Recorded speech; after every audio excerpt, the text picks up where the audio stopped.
একদিন এই রাজা তার মেয়েকে জোর করে একটা শূকরের সাথে বিয়ে করিয়ে দেয়, যার কারণে এখন সেই রাজকুমারীকে শূকরের সাথে শূকরের বাড়িতেই বসবাস করতে হয়, কারণ সেই রাজার অনেক সুন্দর সুন্দর তিনটা মেয়ে ছিল।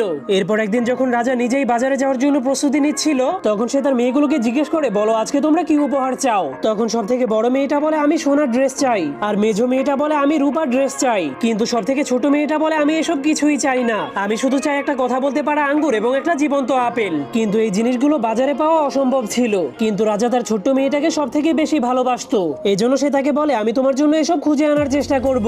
এরপর রাজা বাজারে গিয়ে তার বড় এবং মেজো মেয়ের জন্য সোনা এবং রূপার ড্রেস কিনে নেয়। কিন্তু যখন ছোট মেয়েটার আবদার করা জিনিসগুলোকে কিনতে যায়, তখন সে সব দোকানে খোঁজার পরেও সেই আজব জিনিসগুলোকে খুঁজে পায় না। এজন্য রাজা অনেক মন খারাপ করে ভাবতে শুরু করে সে তার সব থেকে প্রিয় রাজকুমারীর আবদারটা পূরণ করতে পারলো না। কিন্তু তখনই হঠাৎ করে তার ঘোড়ার গাড়ির চাকাটা অনেক গভীর একটা গর্তের মধ্যে আটকে যায়। ঠিক তখনই এই খবরটা আশেপাশের গ্রামে পৌঁছে গেলে গ্রামের মানুষেরা রাজাকে সাহায্য করার জন্য চলে আসে। কিন্তু সবাই অনেক চেষ্টা